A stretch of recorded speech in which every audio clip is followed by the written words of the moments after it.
네, 어서 오십시오. 반갑습니다. 오늘은 2025년 6월 29일 일요일입니다. 일요일 밤 10시 조금 지나고 있는데요. 오늘도, 네, 이쪽 코스피를 놨네요, 제가. 코스피 200을 놔야 되는데. 네, 잠시만요. 네, 코스피 200. 이쪽은 일봉 차트, 이쪽은 60분봉 차트 가지고 시장을 좀 살펴보도록 하겠습니다. 근데 요새는 뭐 매일 똑같은 얘기 하고 있죠. 네, 그 얘기 좀 이따 드리고 오늘은 6월 29일입니다. 6월 29일. 우리 대한민국이 현재까지의 이런 민주주의로 정착되는데 아주 중요한 날이죠. 이 날이 87년이죠. 87년 6월 항쟁이 시작되고 대략 한 6월 한 10일 정도부터 시작이 되고 처음에 시작은 늘 그렇듯이 대학가에서 이제 학생들이 먼저 시작을 합니다. 그런데 그들을 탄압을 하지요. 전두환 정권에서 그들을 탄압을 하고 하니까 그 다음에 나온 게 뭡니까? 그 유명한 넥타이 부대입니다. 직장인들, 소상공인들, 자영업자들 이런 국민적인 저항으로 이제 확대가 된 거죠. 그래서 결국엔 6월 29일에 노태우가 그 중요한 6.29 선언을 발표를 합니다. 대통령 직선제가 포함된 선언이죠. 그래서 뭐 우리가 맨날 87헌법 얘기를 하는 게 그 대통령 직선제를 골두로 한 그런 선언이기 때문에 그에 따른 헌법이 제정되었기 때문에 아주 중요한 의미를 담고 있는 겁니다. 그 87 헌법이 아직까지 이어져 내려오고 있죠.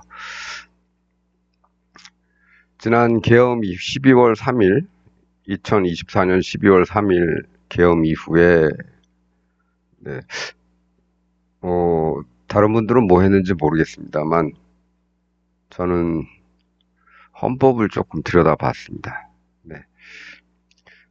헌법 뭐 보는 것이 뭐 어렵지 않죠. 법제처 들어가면 우리나라 각종 법령이 전부 다 나와 있기 때문에 들어가서 다운로드 받아서 그냥 인쇄해서 보면 됩니다.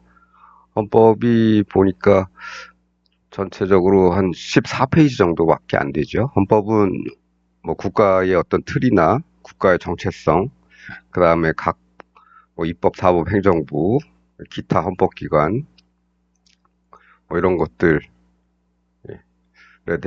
대해서 쭉 나열을 해놓고 이제 맨 마지막에 헌법 개정에 관한 그런 내용들을 담고 있습니다. 그렇게 뭐 어려운 것도 아니고 분량이 긴 것도 아니고 해서 뭐 법에 조금 관심이 없으셨던 분들은 조금 오래 걸릴 수도 있지만 대략 뭐 그래도 한번 훑어보는 데는 뭐 빨리 읽으면 30분, 좀 편안하게 천천히 읽어보면 한 1시간 정도면 한번 완독을 할 수가 있습니다.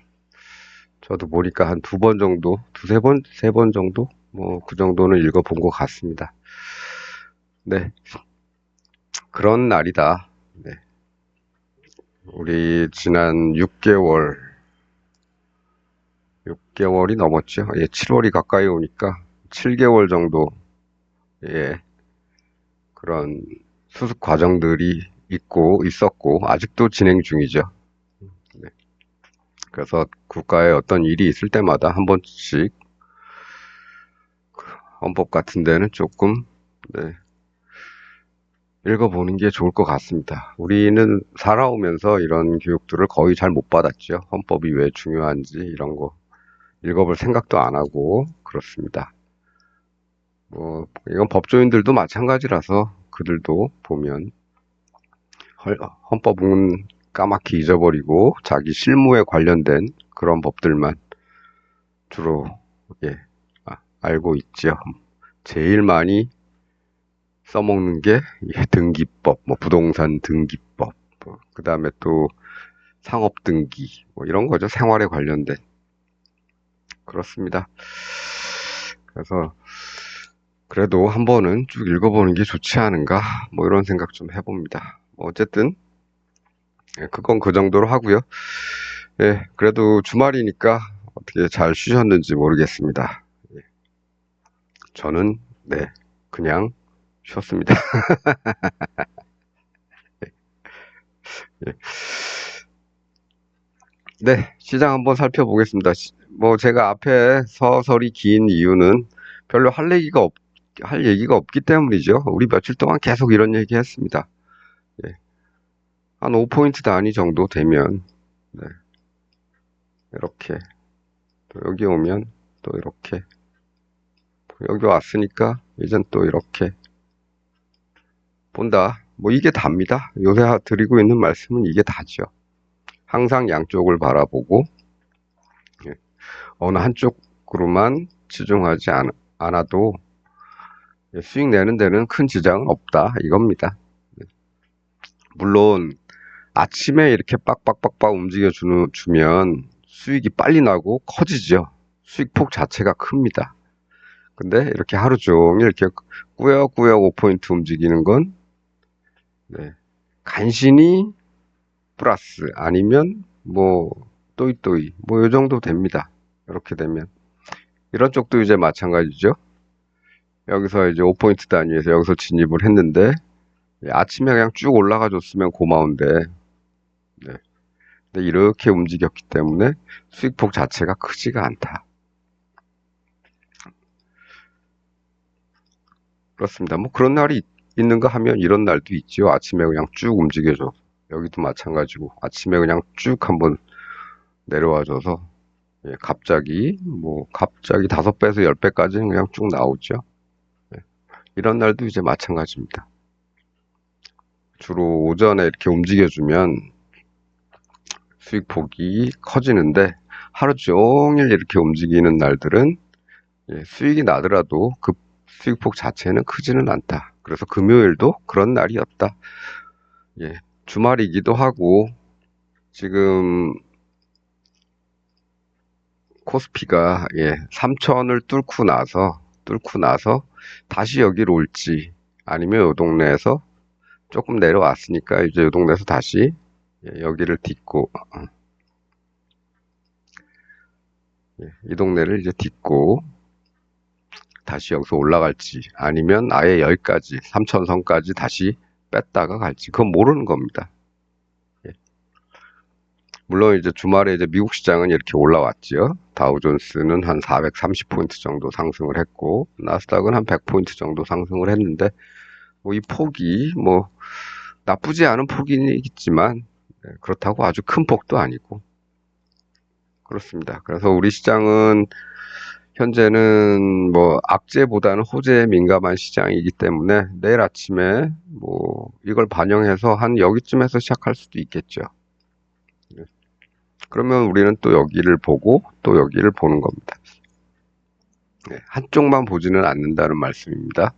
여길 뚫으면 쭉 가겠지만 아직 그렇지 않은 위치죠. 그래서 항상 그렇게 금요일도 이제 마찬가지죠. 요 동네에서 이제 시작을 했고 요 동네에서 시작을 했고 올라갈 수도 있고 내려갈 수도 있는데 아침에 여기를 다 못 가고 가다가 그냥 여기서 쭉 빠졌기 때문에 살짝 올라가는 듯 하다가 그냥 쭉 뺐기 때문에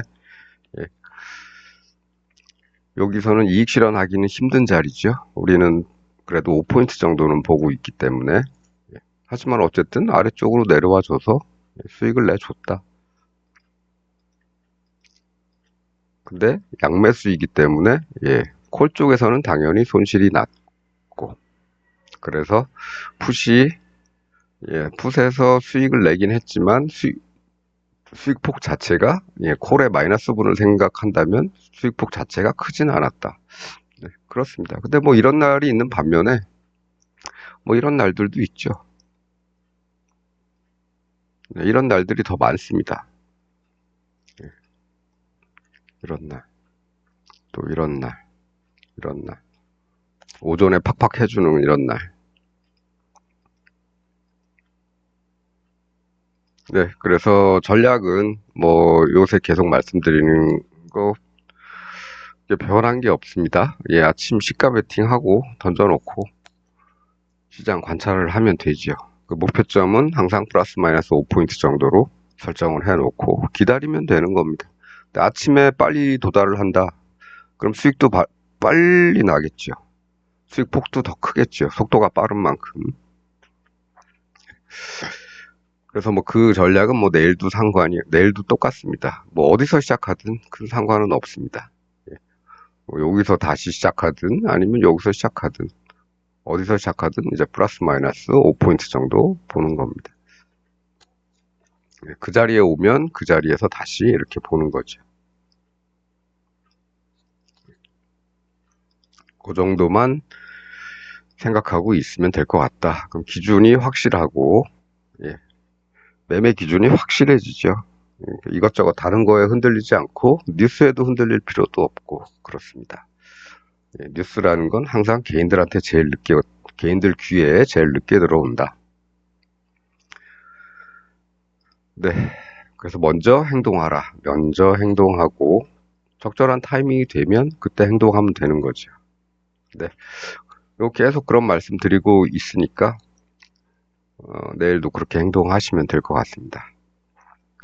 지금은, 3천선에 올지, 3천선까지 다시 돌아올지, 아니면 안 오고 그냥 갈지, 이건 모르는 거죠. 모르는 겁니다.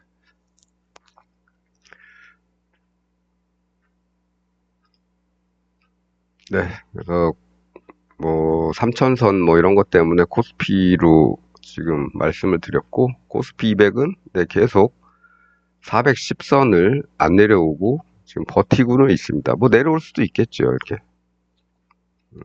갭도 메우고 뭐 400이라 100단위 숫자가 있으니까 여기까지 내려올 수도 있죠. 반면에 안 내려올 수도 있습니다. 420에 도전했다가 좀 며칠 쉬는 거니까 우리 다시 올라가서 이제는 다음 라인을 향해서 다음 라인 여기죠. 다음 저항선을 향해서 달려갈 수도 있는 겁니다. 어쨌든 양쪽을 다 대비해 놓는다. 그러면 되는 겁니다. 그리고 뭐 위클리 옵션 이제 내일 만기일인데요. 뭐 내일 위클리 옵션을 별로 하기 싫으면 월물 옵션을 하면 되죠. 제가 월물 옵션에 대한 얘기는 별로 안 드렸는데 실제로 어떤 전략을 세울 때는 장기 전략, 단기 전략을 같이 세우는 게 좋습니다.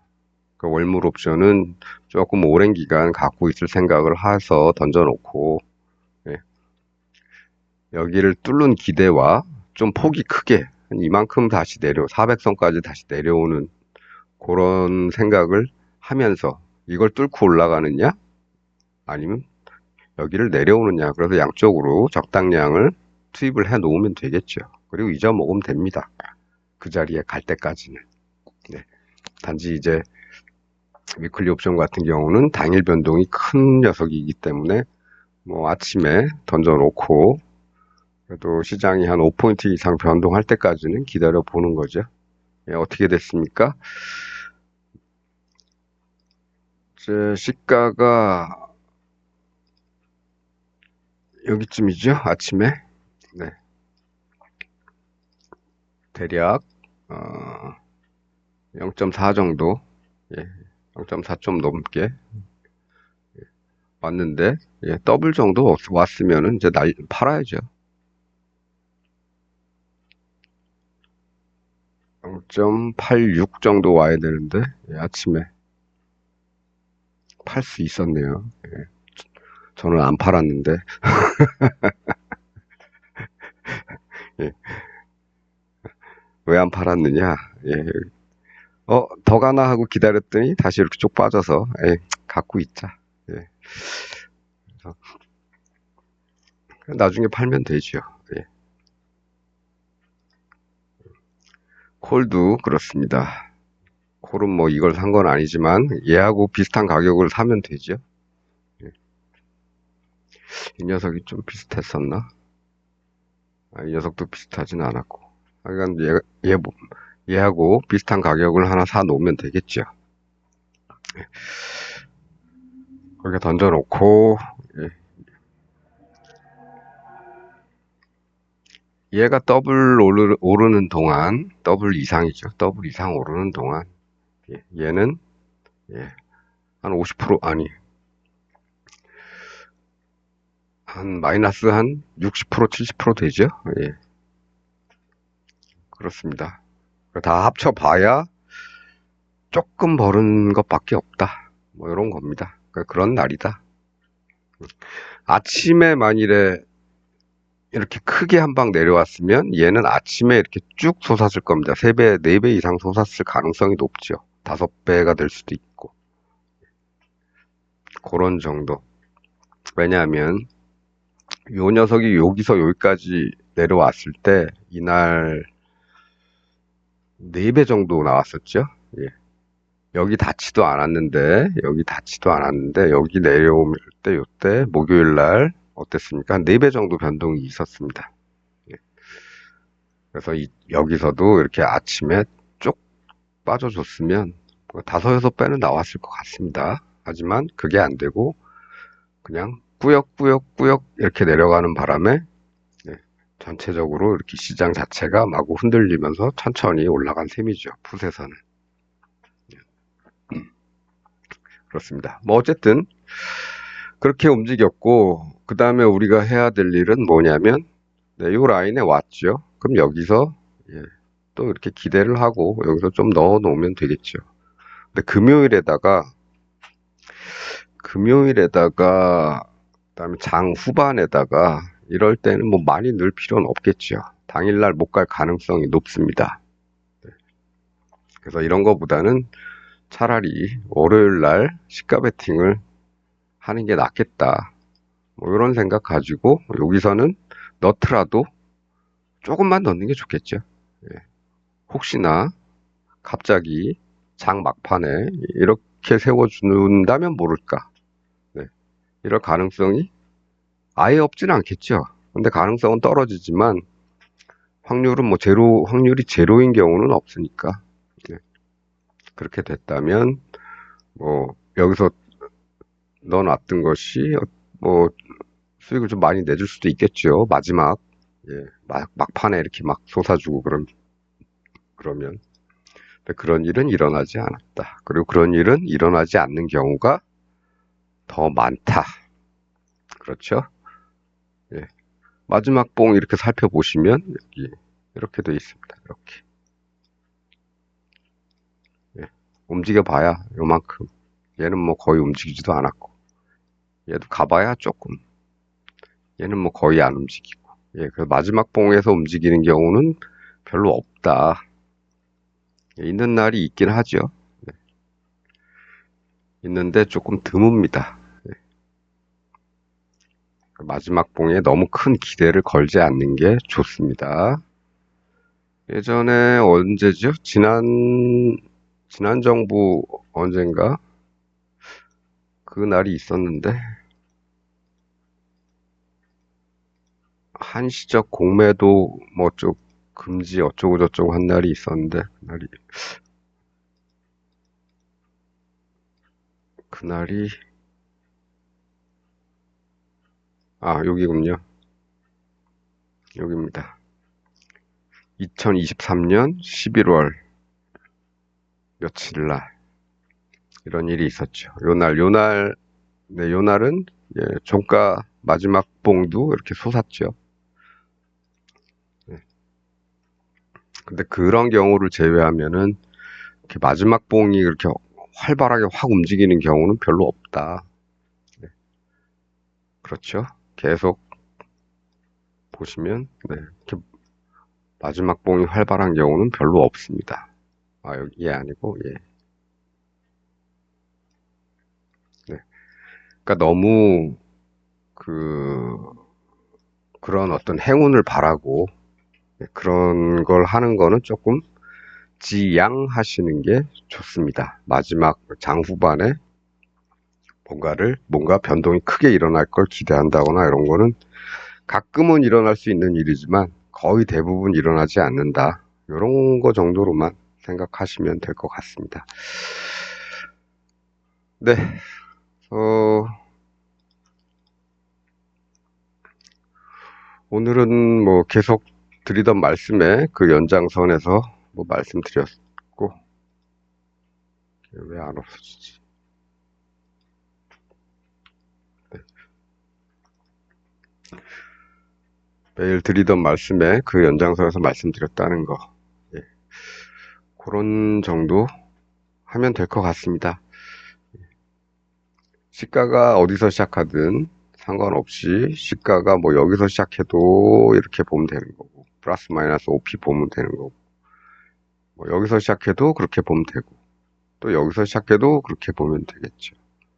네, 그렇습니다. 뭐 우리 시장은 장기적으로는요, 지금 이제 조금 있으면 이제 상법 개정 얘기가 나올 텐데, 예, 상법 개정 자체는 우리 주식시장을 한 단계 더 업그레이드 시킬 수 있는 그런 법이죠. 네. 그래서, 뭐, 뭐 주가 5천 시대 뭐 얘기하는데, 저는 뭐 5천은 뭐 충분히 갈 것 같고요. 예, 그 이상 갈 수도 있겠다라고 생각을 합니다. 우리 기업들의 경쟁력이 나쁘지 않고, 단지 뭐 그동안 좀 뒤처졌던 부분들이 있죠. 네. R&D 예산 뭐 이런 거 축소시키면서 경쟁력이 조금 약화된 부분도 있고, 인재들도 많이 빠져나갔고, 그래서 그런 것들을 어느 시기에 회복하느냐가 문제인데, 뭐 그거는 저는 잘 될 거라고 봅니다. 그래서 기업 경쟁력, 거기에 더 나아가서 이제 국가 경쟁력이 회복되는 시기가 되면 더 잘 나갈 수 있겠다. 이런 생각도 해봅니다. 그러면 어떤 일이 벌어지나요? 어떤 일이 벌어집니까? 일본의 GDP가 현재 우리나라의 한 2.5배 정도 되죠. 2.5배 정도 됩니다. 옛날에는 몇십 배가 됐었죠. 그러다가 이제 우리나라가 IMF를 맞았던 1997년에 그때 일본과 우리나라의 GDP 격차가 11배였습니다. 11배. 예. 그런데 지금 2.5배밖에 차이가 안 납니다. 이 2.5배도 더 줄일 수 있었지요. 그런데 그 지난 3년 동안 개막장으로 국가를 운영했기 때문에 예, 이게 거의 그대로거나 아니면 조금 더 늘었을 가능성이 있는데 제가 직접 비교해 보진 않았습니다. 예, 근데 어쨌든 우리 경제력이 이렇게 커지면 이게 이제 2배 또 더 가서 1.5배 뭐 이렇게 되면은요 무슨 일이 벌어집니까? 이 2.5배는 지금 무슨 차이죠? 이건 인구 배수 차이입니다. 인구 배수 차이입니다. 이거는. 일본이 지금 한 1억 2, 3천만 되죠? 우리 5,500만 정도 되는 거고. 그 차이밖에 없습니다, 지금. 이 차이예요. 근데 이게 2배가 되고 1.5배가 된다는 건 뭡니까? 이게 한 거나 마찬가지입니다, 지금. 추월한 거나 마찬가지. 전체 규모는 그렇다 쳐도, 예, 인구 대비해서 보면 많이 앞서가게 되는 거죠. 그렇지 않아도 지금도 그렇습니다. 예. 지금도 그렇죠. 일본에 놀러 가는 한국 사람들이 많습니까? 한국에 놀러 오는 일본 사람들이 많습니까? 당연히 한국 사람들이 일본에 많이 놀러 갑니다. 예. 하나의 관광지로서 가는 거죠. 옛날에는요, 옛날에는 산업연수생들이 많이 갔습니다. 기술 배우러. 근데 지금은 예, 놀러 갑니다. 예. 일본이 전국, 열도 전체가 대부분 이제 화산도 있고, 또 바다도 많이 끼고 있고, 좀 80%가 산지고, 그렇죠. 예. 관광해도 풍경도 괜찮습니다. 예. 너무, 예, 도심 쪽만 생각을 하면, 그런데, 네, 자연을 보러 간다고 보면, 네, 큐슈나 이쪽 해안가, 절벽, 뭐 이런 데는 풍경이 좋죠. 물론, 지진, 뭐 이런 거 조심하셔야 되는데. 그리고 전체적으로 좀 일본 사람들이 좀 소박합니다. 예. 물론 그 중에 혐한도 있겠지만, 뭐 그런 사람보다는 안 그런 사람들이 좀 더 많은 것 같기도 하고, 뭐 마음속으로는 걔는 또 뭐 혼내, 다테마에 이런 거 있어서 겉으로는 절대로 속마음을 열어놓지 않는 겉으로 나타내는 그 친절함 거기에 이제 사람들이 많이 속지요. 속는 건 아니지만 그렇습니다. 그리고 지금은 또 한류도 있고 예. 또 한국 사람 우대해주는 그 동네들도 있죠. 시골 좀만한 동네는 그렇게 우대해줘서 한국 사람들 많이 오게 유치하고 막 그렇습니다. 네, 그래서 지금 이 2.5배 차인데요. 이거를 이제 뒤에 숫자를 2.3, 4배, 2.3배, 2.2배 뭐 이런 식으로 그 격차를 좁혀갈수록 예, 역전되는 거나 마찬가지입니다. 예. 언젠가 1대1이 되겠죠. 네. 1대1이 된다는 얘기는 네, 걔들 인구수에 비해서 우리 인구수가 예, 훨씬 작은데도 경제 규모가 똑같아진다. 예, 그런 얘기입니다. 그게 의미하는 건 네, 예, 뭔지 아시겠죠? 네. 네, 오늘은 뭐 이렇게 뭐 별로 시황을 얘기할 것도 없고 우리는 타이밍만 보고 예, 기준만 정해 놓으면 되니까 뭐 그거 계속 유지하고 있으니까 뭐 별로 길게 시황을 얘기할 건 없고요. 그래서 다른 얘기 좀 더 많이 했습니다. 네. 내일 뭐 월요일이니까 위클리 옵션 월요일물 만기일이죠. 예, 예. 그래서 굳이 뭐 위클리 옵션 하기 싫으시다. 그러면 뭐 7월물, 7월물 적당한 가격 되는 애들 골라서 툭툭 던져 놓으시고 적당한 데에서 정리하시고 이러면 좀 편하죠. 위클리는 내일 만기일이기 때문에 만기일에 뭐 내가 원하는 폭대로 변동을 하지 않았다 그러면 얘네는 양쪽 다 날아갈 수도 있는 거죠. 그래서 난 이렇게 위험한 게 싫다. 그렇게 생각하시는 분들은 위클리 안 하면 되죠. 7월물 옵션 만기 이제 2주 남았습니다. 다음 주가 만기니까 얘들도 이제 슬슬 당일 변동폭이 커지기 시작할 때가 왔죠. 네, 네, 그렇습니다. 그래서 오늘은 뭐 요 정도만 하겠습니다. 남은 주말 저녁 잘 보내시고 저는 또 다음 시간에 뵙도록 하겠습니다. 그럼 편안한 주말 저녁 보내시고요. 또 활기찬 월요일 맞이하시길 바라겠습니다. 시청해 주셔서 감사합니다.